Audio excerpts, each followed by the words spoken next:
मैं उर्दू तकरीर पेश करने के लिए ज़ीशान खान को दावत देता हूँ कि वहाँ उर्दू तकरीर पेश करें। ज़ीशान खान। अस्सलाम वालेकुम।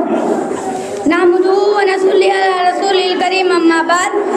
दिल से निकलेगी ना मर कर भी वतन की मोहब्बत, दिल से निकलेगी ना मर कर भी वतन की मोहब्बत। मेरी मिट्टी से भी खुशबुए वफा आएगी, मेरी मिट्टी से भी खुशबुए वफा आएगी।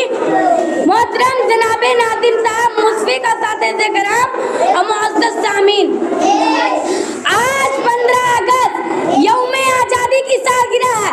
जी हाँ, आज से 78 साल पहले आज ही की तारीख 15 अगस्त 1947 ईस्वी को हमारा मुल्क अंग्रेजों के तसल्लुत से आज़ाद हुआ।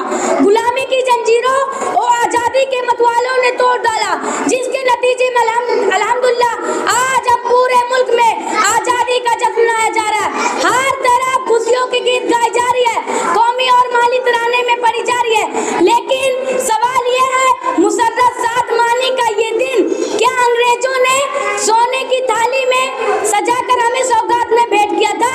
नहीं नहीं सोबान नहीं। वतन अजीज आज़ादी के लिए न जाने कितने बार हम हिंदुस्तानियों ने खून बहाए, लाखों लोगों को मौत के घाट उतार दिया गया, हजारों उलमा और मुजाहिदीन को फांसी के फंदे पर लटका दिया गया, लाखों लोगों को गोली से भून दिया गया, हजारों उलमा और मुजाहिदीन को जेल के सलाखों के पीछे ढकेल दिया गया। तब कहीं जाकर आज़ादी का ये दिन नसीब हुआ।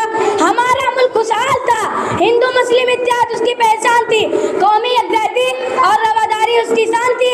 लेकिन सादिर अंग्रेजों ने मुल्क की दौलत लूट लिया, देसी सनातों को तबाह व बर्बाद कर दिया, गंगा जमनी तहजीब को मलिया मैट कर दिया और हिंदू मुस्लिम इत्तेहाद को पारा पारा कर दिया। लेकिन हजारों सितम के बावजूद वतन की आज़ादी के लिए, मजहब की आज़ादी के लिए हिंदुस्तानियों ने मुत्तहिद होकर सर पर कफन बांधकर उनका मुकाबला किया। मोहतरम हजरात, बिलाखिर अंग्रेजों को झुकना पड़ा और हमारा मुल्क आज़ाद हुआ। सरफरोशी की तमन्ना अब हमारे दिल में है, सरफरोशी की तमन्ना अब हमारे दिल में है।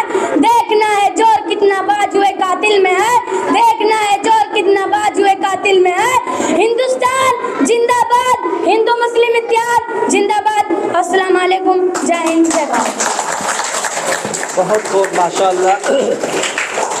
इस बच्चे ने तकरीर के दौरान, तकरीर के अंदर इस मुल्क की आज़ादी के लिए कितने उलमा ने अपनी जान का नजराना दिया और इस मुल्क की आज़ादी के लिए सारे लोगों ने, हिंदू मुस्लिम सिख ईसाई सब लोगों ने मिल करके इस मुल्क को आज़ाद किया।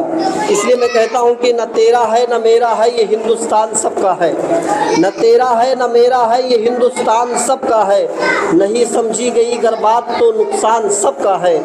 न तेरा है न मेरा है, ये हिंदुस्तान सबका है। नहीं समझी गई अगर बात तो नुकसान सबका है। जो इसमें मिल गई नदियाँ वो दिखलाई नहीं देती, जो इसमें मिल गई नदियाँ वो दिखलाई नहीं देती।